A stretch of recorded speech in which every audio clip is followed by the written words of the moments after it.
ये तो सरकार का फेल्योर है। आप उन समस्याओं को समझ नहीं पाए, असंतोष था कहीं न कहीं, उसका ये एक तरह से विस्फोट हुआ है।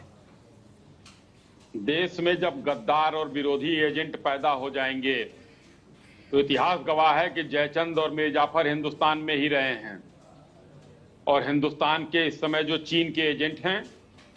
अब देखिए ना, मैग्सेसे पुरस्कार किसको किसको मिला है, जरा आप अपने एक लिस्ट बनाइए ना। ये मैग्सेसे वाले क्या हैं? ये सब चीन के एजेंट हैं, अमेरिका के डीप स्टेट के एजेंट हैं, सबको मिला है। उसमें एक ने तो दिल्ली में खुल के कहा है कि हाँ मैं अराजक हूं, नाम है अरविंद केजरीवाल। देखिए ये कैसे लोग हैं, अराजकता फैलाना इनका काम है। वहां पर SC ST को आरक्षण 84% तक कर दिया गया है। यही सोनम है जिन्होंने ये कहा था 2000 जब इनको यूटी बनी थी तो इन्होंने खुशी जाहिर की थी। तब इन्होंने कहा था कि हमको लद्दाख को अलग करना है जम्मू कश्मीर से, और जब अलग हो गया तो अब राज्य बनाना है। वहां पर कौशल विकास की व्यवस्था की गई, वहां पर सड़कों को बनाया गया, बिजली की व्यवस्था की गई, स्वास्थ्य की व्यवस्था की गई, 10,000 मेगावाट का सोलर प्लांट लगाया गया, 3500 और राजपत्रित लोगों की भर्तियां की गई, जो जिला सुरंग जो है वहां बनाया गया, जो कनेक्टिविटी रहे वहां। तो विकास का काम हो रहा है। और सबसे बड़ी बात, जो अभी कांग्रेस के सरकार में वरुण जी बैठे हैं यहाँ, इनको भी याद होगा, इनके रक्षा मंत्री ने कहा था कि हम वहां पर इंफ्रास्ट्रक्चर डेवलपमेंट नहीं करेंगे क्योंकि चीन घुस आएगा वहां। न्योमा एक एयरपोर्ट एयरबेस बनाया गया है, 35 किलोमीटर दूर है, और इसी अक्टूबर या नवंबर में वो चालू हो जाएगा एयरफोर्स के लिए। कम से कम हम लोगों ने छोटे छोटे जो है वहां पर एयरपोर्ट बनाए हैं कि हम वहां पर मुकाबला कर सकें। यही ये चीनी एजेंट नहीं चाहते हैं, और जिनके सरदार चोरी से जो MOU करने वाले राहुल गांधी हैं।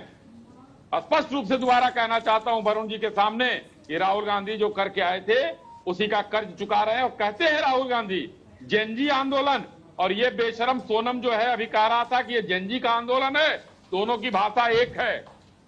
भाई आप क्या अगर विरोध प्रकट करेंगे, हिंदुस्तान एक लोकतांत्रिक देश है।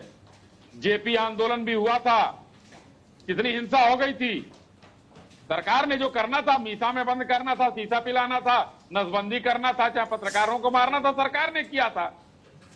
लेकिन यहां पर आप दफ्तर जला देंगे, सरकारी संपत्ति जला देंगे। और अभी यहां पर संदीप जी बैठकर कह रहे हैं कि बांग्लादेश और नेपाल में यही हुआ था। तो आप इसी की कामना करते हैं कि हिंदुस्तान में भी यही हो। हिंदुस्तान में ऐसा नहीं होगा।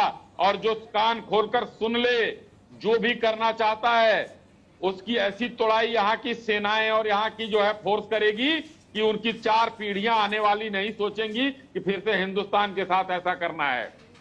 आपको मांग करना है तो आप लोकतांत्रिक तरीके से विरोध करिए, मांग करिए।